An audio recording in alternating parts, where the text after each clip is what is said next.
Welcome back, students. Today we are starting the chapter number 5th for class 5th English reader, The Emperor New Suit।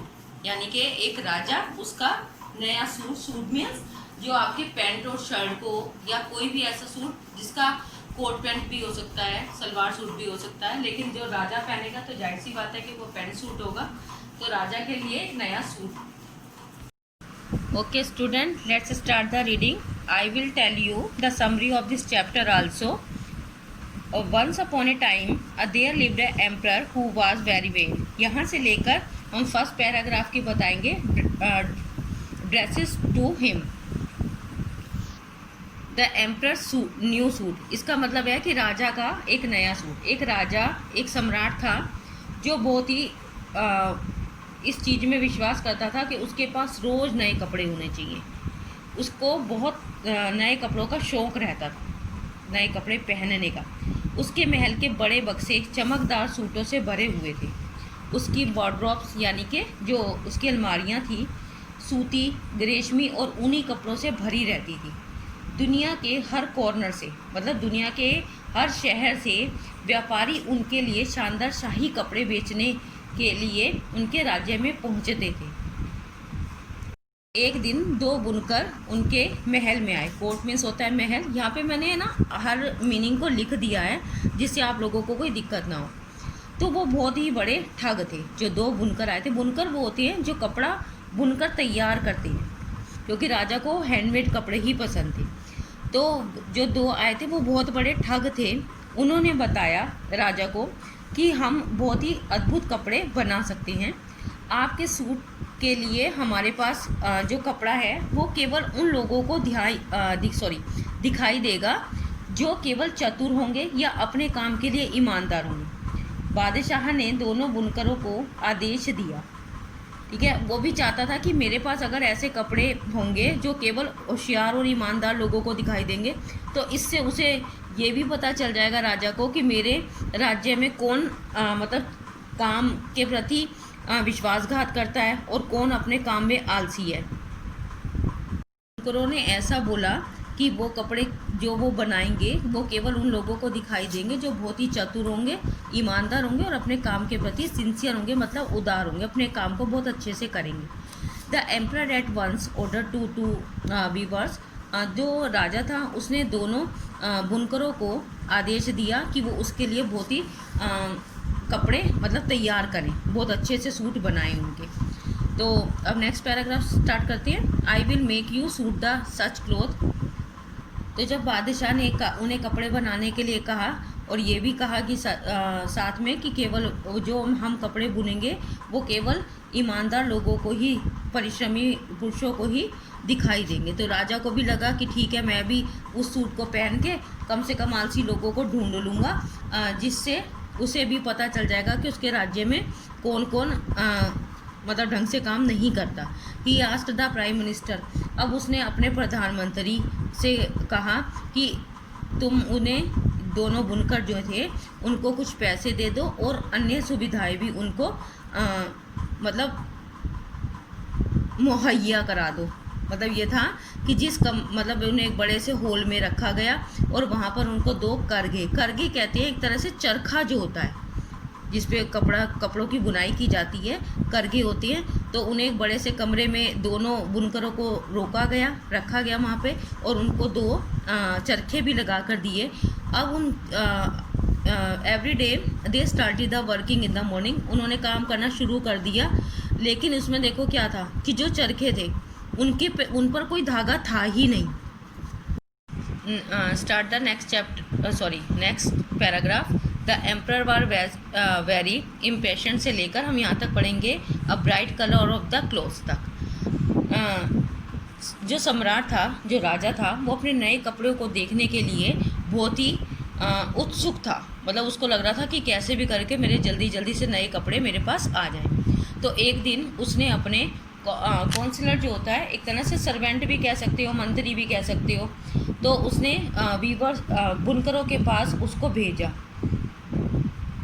जो पार्षद को कमरे का दौरा करने के लिए कहा जहाँ पर वो काम कर रहे थे, बुनकर जो थे वो काम कर रहे थे। तो मंत्री ने वहाँ का दौरा किया, उस रूम का दौरा किया, लेकिन जब उसे जो चरखा था उसे वहाँ पर कुछ भी दिखाई नहीं दिया, क्योंकि धागा तो था ही नहीं उनके पास।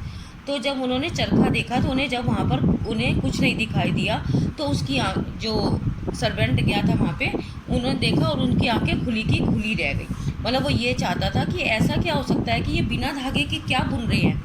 तो जो दो बुनकर थे वो जान के अपने आपस में कन्वर्सेशन बात करने लगे कि how bright the colour are, कि कितने सुंदर कलर हैं, कितने।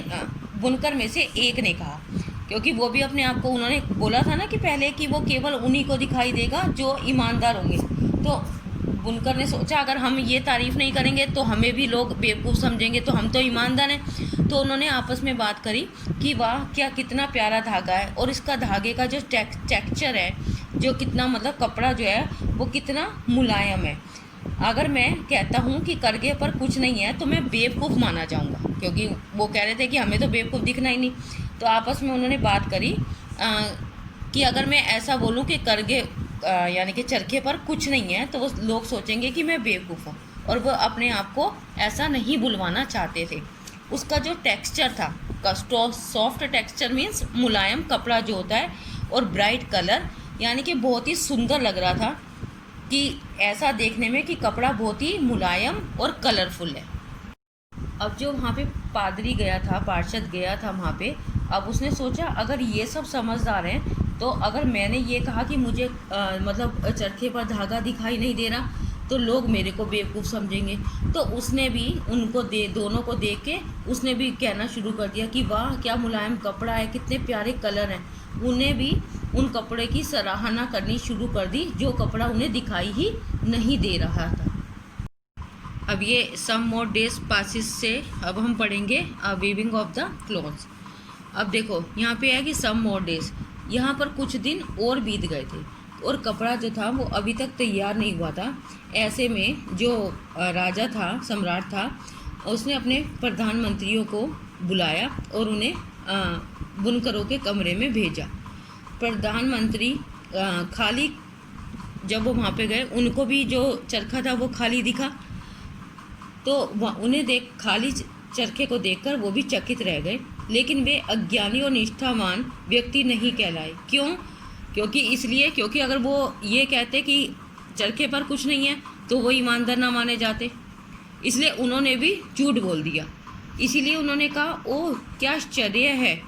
उन्होंने सम्राट के कपड़े की बुनाई बड़ी संतोषजनक प्रगति की सूचना दी। मतलब वो राजा को आके ये बताने लगे कि जो कपड़ा वो बुनकर बुन रहे हैं वो बहुत ही सेटिस्फैक्ट्री है, मतलब बहुत ही संतोषजनक कार्य कर रहे हैं वो।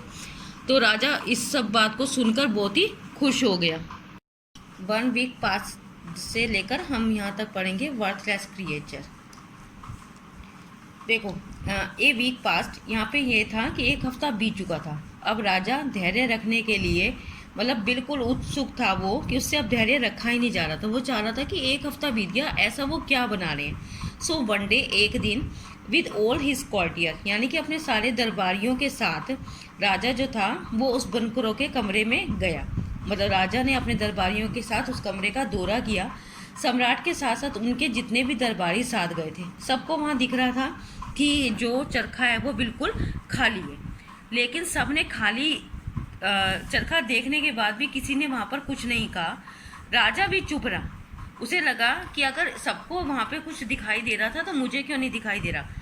लेकिन सब ने वहाँ पर जाकर उन्होंने सोचा अगर हम कपड़ा ये कहते हैं कि हमें कुछ दिखाई नहीं दे रहा तो हम बेवकूफ़ माने जाएंगे। इसीलिए तो किसी ने भी वहाँ पर कुछ नहीं कहा। हर कोई उस बुनकरों की जो अद्भुत कारीगरी थी उसकी प्रशंसा करने लगे। झूठी थी जबकि वो सभी उस अद्भुत कपड़े से बने सूट की प्रशंसा करने लगे।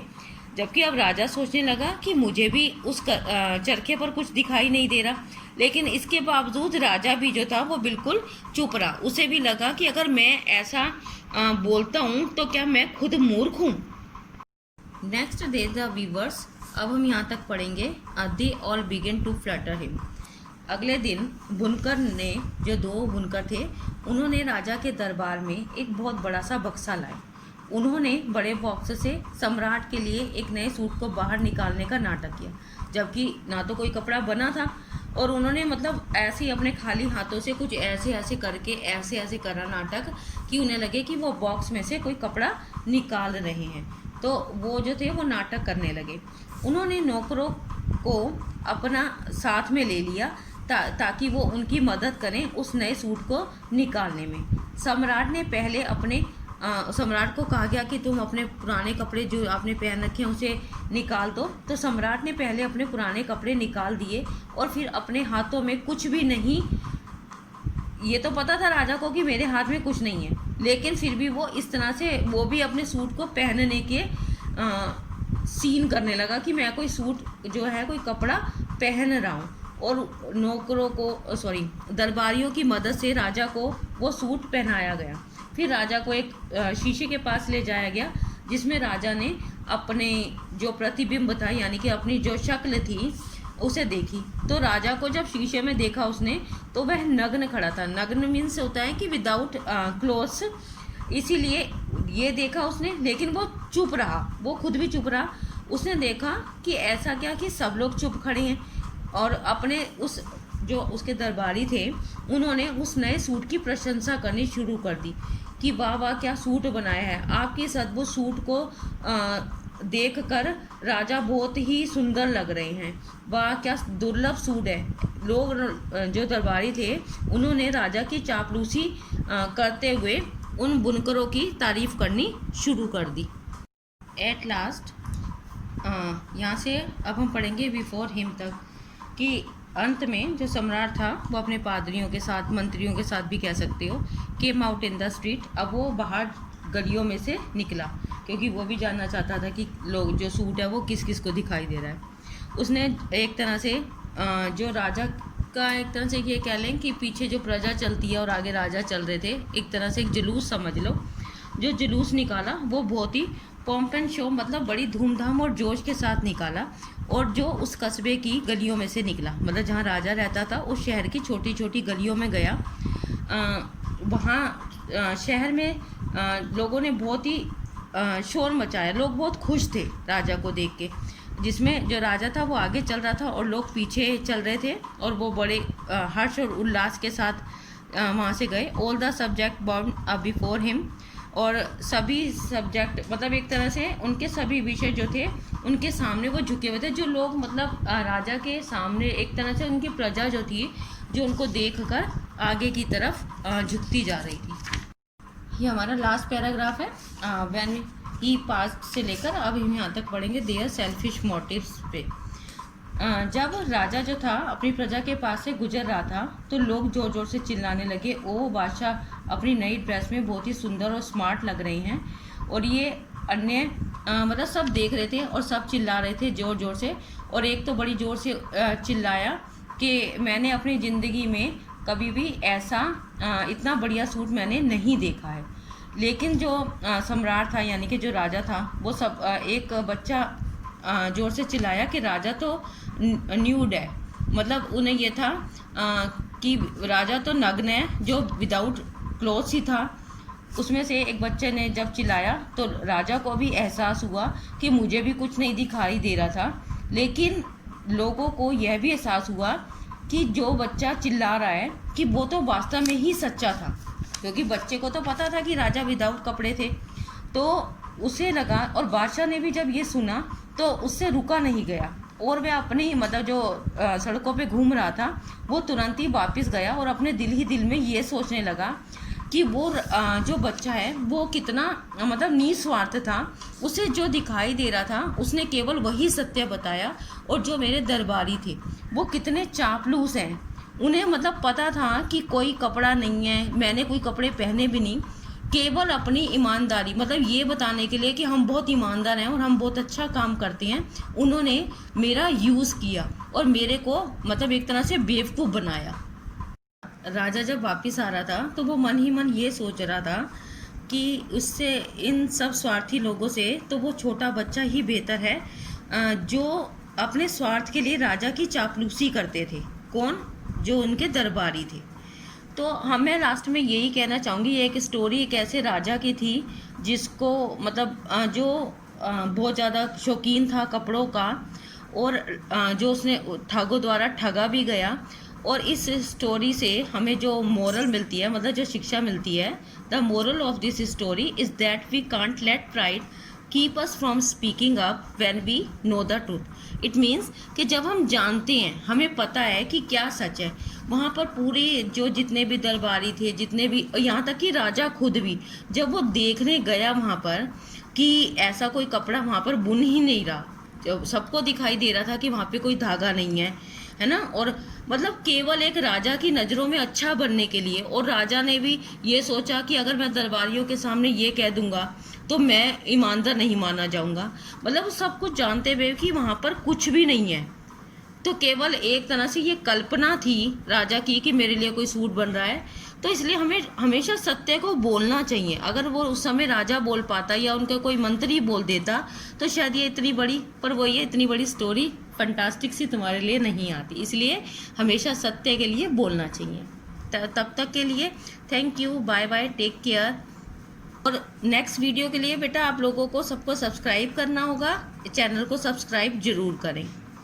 वीडियो को बेटा लाइक भी जरूर करना, और हो सकता है कि हमसे भी कोई मिस्टेक हो जाए तो उसके लिए सॉरी।